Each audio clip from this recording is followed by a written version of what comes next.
La sœur de la tempête. Les 7 sœurs, tome 2. De Lucinda Riley.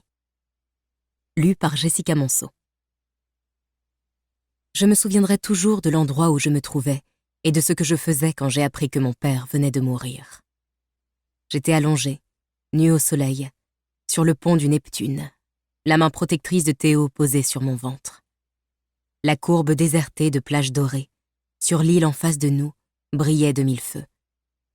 L'eau turquoise et limpide venait paresseusement frapper le sable, ne parvenant qu'à former une écume élégante comme la mousse d'un cappuccino. Apaisée, avais-je pensé.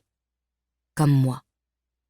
La veille, au coucher du soleil, nous avions jeté l'ancre dans la petite baie de Matcherès, une île grecque minuscule. Nous avions alors traversé à gué jusqu'à la crique, chacun chargé d'une glacière. L'une contenait un mulet et des sardines qu'avait pêché Théo quelques heures plus tôt, l'autre du vin et de l'eau. J'avais déposé la mienne sur le sable, à bout de souffle, et Théo m'avait tendrement embrassé le bout du nez.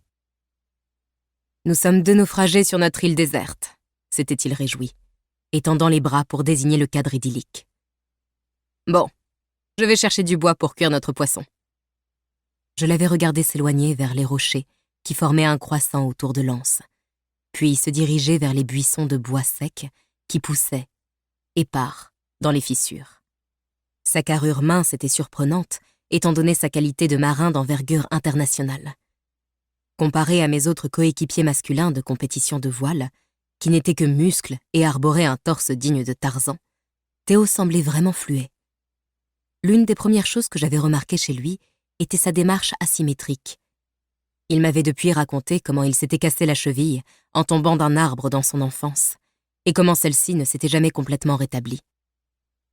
J'imagine que c'est une autre raison qui m'a toujours destiné à une vie de marin. Lorsque je suis sur un bateau, personne ne devine mon allure ridicule sur la terre ferme, avait-il gloussé. Nous avions cuit et dégusté notre poisson avant de faire l'amour sous les étoiles. Le matin suivant était notre dernier ensemble à bord.